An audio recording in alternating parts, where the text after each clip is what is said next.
हरि ओम। आध्यात्मिकता के ज्ञान से जाने रोग तथा व्याधि का मनोवैज्ञानिक पहलू।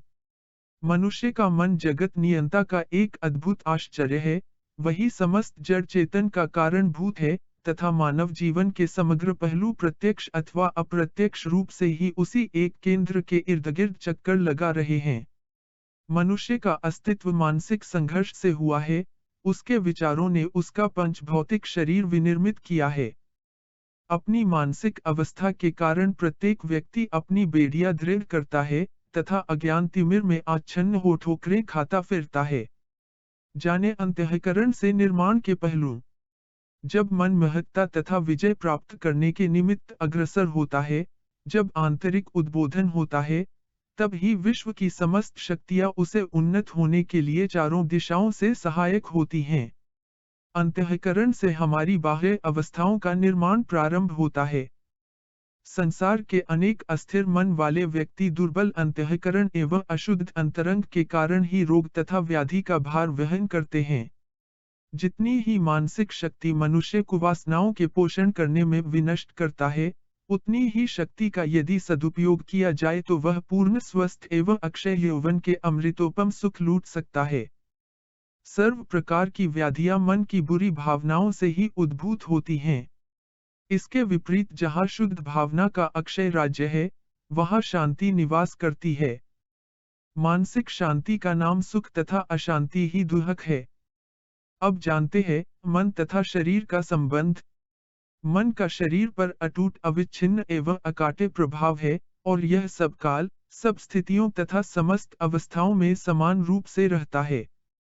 मानसिक जर्जरता, मानसिक अशांति, उद्वेग, आवेश, विकार, मन में उद्भूत अनिष्ट कल्पना, चिंतन की अकल्याणकारी मूर्ति, ईर्ष्या, द्वेष इत्यादि मन की विभिन्न भूमिकाओं का शरीर पर भयंकर प्रभाव पड़ता है। मनोविकार निरंतर हमें नाच नचाया करते हैं। काम, क्रोध इत्यादि मनुष्य के शत्रुप हमें समूल नष्ट करने को प्रस्तुत रहते हैं। अनेक व्यक्ति सर्वत्र इनके मिथ्या प्रलोभनों में ग्रसित होकर अनेक स्नायु रोगों के शिकार बनते हैं। शरीर में प्रत्येक प्रकार की अनुकूल अथवा प्रतिकूल अवस्था का निर्माण करने की सामर्थ्य मनुष्य के मन में अंतर्निहित है। मन के गर्भ भाग में जो कुटिल अथवा भव्य मन संस्कार अंकित होते हैं, वही सिद्धांत एवं निश्चय रूप धारण करके प्रतिमा रूप बनकर बाह्य जगत में प्रकट होते हैं और तद्रूप जीवन निर्माण करते हैं। जो मन स्थिति हमारे अंतःकरण में वर्तमान है, उसी ने हमारी रूपरेखा का निर्माण किया है।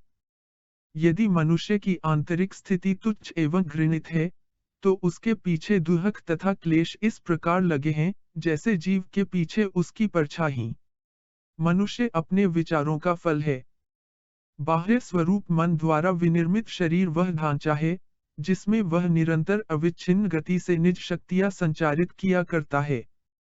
आंतरिक भावनाओं की प्रतिकृति मुख, अंग प्रत्यंगों, क्रियाओं, वार्तालाप, मूक चेष्टाओं, रहन सहन, व्यवहार में क्षण क्षण में परिलक्षित होती हैं। जिस प्रकार जिह्वा द्वारा उदर की गतिविधि जानी जाती है, उसी प्रकार मुखमंडल आंतरिक भावनाओं का प्रतिबिंब है।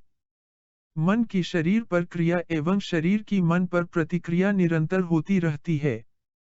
जैसी आपका मन, वैसा ही आपका शरीर, जैसा शरीर वैसा ही मन का स्वरूप।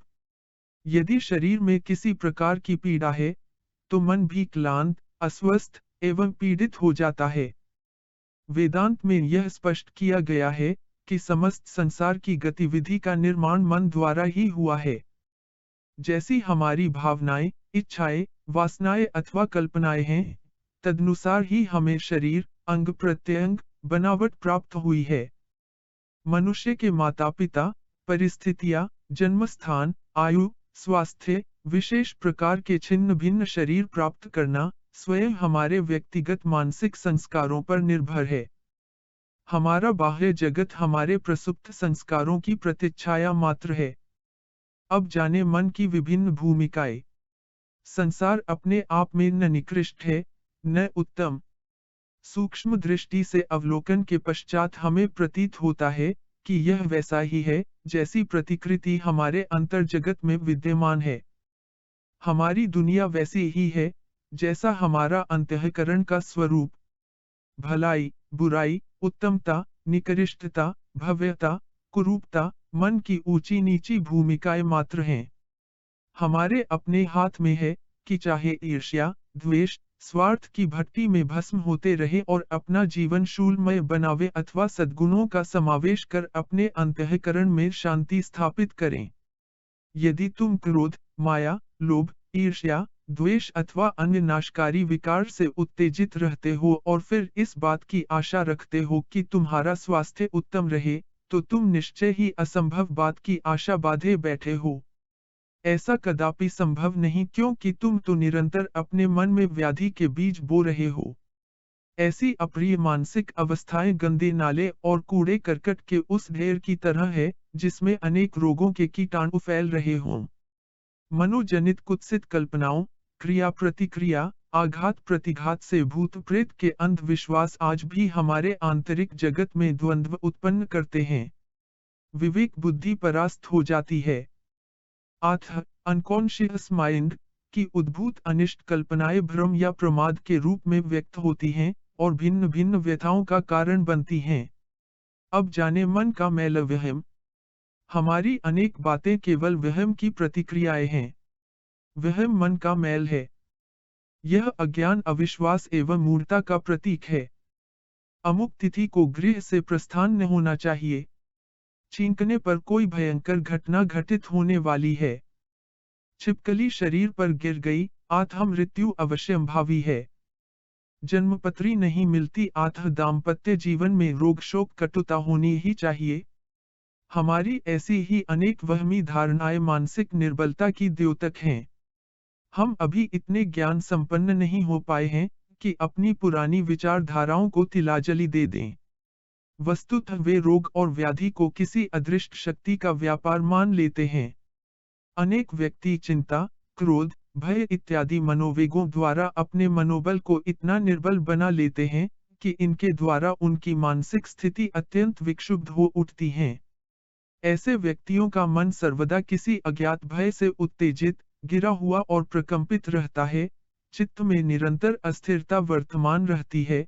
विचार क्षिप्र गति से परिवर्तित होते रहते हैं। स्मरण शक्ति का ह्रास होता है। जरा सी बातों में उद्विग्नता, कटुता, कर्कशता उत्पन्न होती है। मन कुत्सित कल्पनाओं का अड्डा बन जाता है और अंत में अनेक मनोजनित रोग उन्हें धर दबाते हैं।